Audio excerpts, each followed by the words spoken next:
કોઈ પણ પ્રકારનો ખાડો, કોઈ પણ પ્રકારનો ખાડો હોય ને તો એ પૂરી શકાય છે, પણ એક જ પ્રકારનો જે ખાડો છે એ ક્યારેય પૂરી શકાતો નથી. કદાચ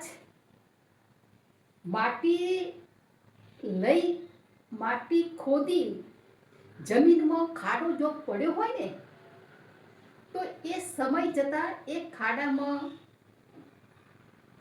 રેતી, કાંકરા, કચરો આ બધું ધીરે ધીરે પૂરાતા એ ખાડો પૂરાઈ જાય એની ખબર ના પડે. સંબંધોનો જે ખાડો છે, લાગણીઓનો જે ખાડો છે, સ્નેહનો જે ખાડો છે એ પણ અને પરિસ્થિતિ બદલાઈ જાય તો આ સંબંધો, પ્રેમ, સંવેદનાઓ, એકબીજા સાથેનો જે મનમેળ કે મતભેદ થયો હોય તો આ પૂરાઈ જાય.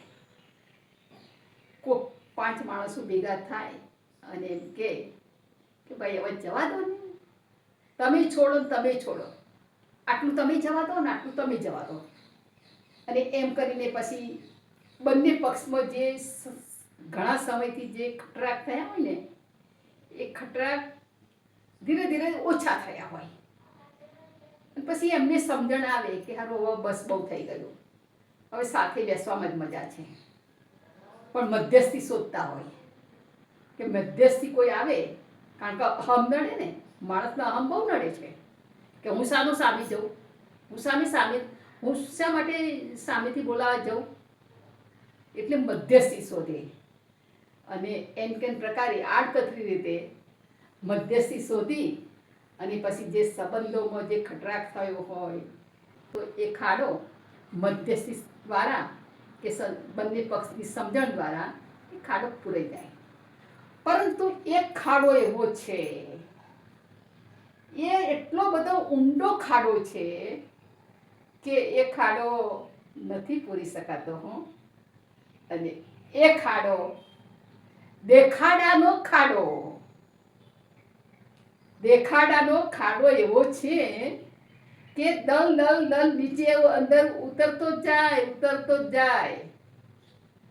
કારણ કે ઘણા લોકોને દેખાડો કરવાની ખૂબ આદત હોય છે.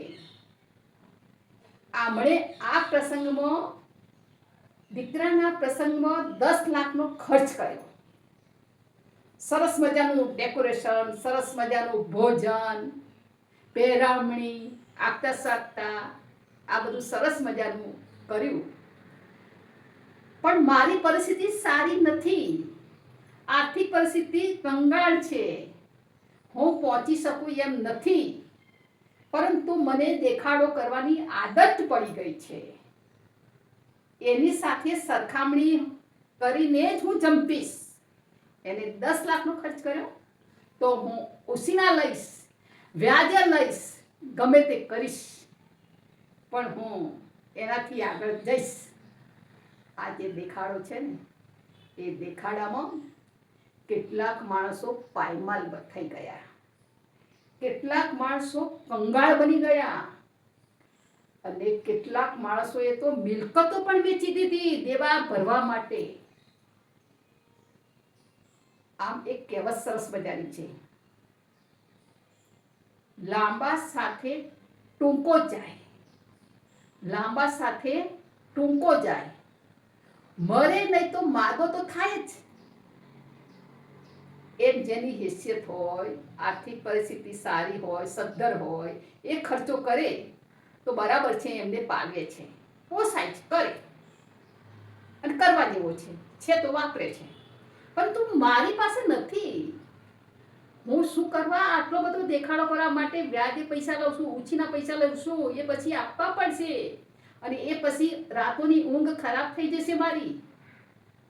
પણ જે દેખાડાની જે મને આદત પડી ગઈ છે એ દેખાડો છૂટતો નથી અને એ ખાડો દિન પ્રતિદિન એટલો ઊંડો ને ઊંડો થતો જાય છે અને છેવટે એ ખાડામાં હું પોતે અંદર ને અંદર ઉતરતી જાઉં છું. આવી પરિસ્થિતિ થાય છે. એટલે બધા જ પ્રકારના ખાડા આપણે પૂરી શકીએ છીએ, પરંતુ દેખાડાનો જે ખાડો છે એ ક્યારેય પણ પૂરી શકાતો નથી ને નથી જ. મારી વાત સાચી છે ને? સાચી હોય તો જણાવજો અને ખોટી હોય તોય પણ જણાવજો, મને દુઃખ નહીં લાગે હો.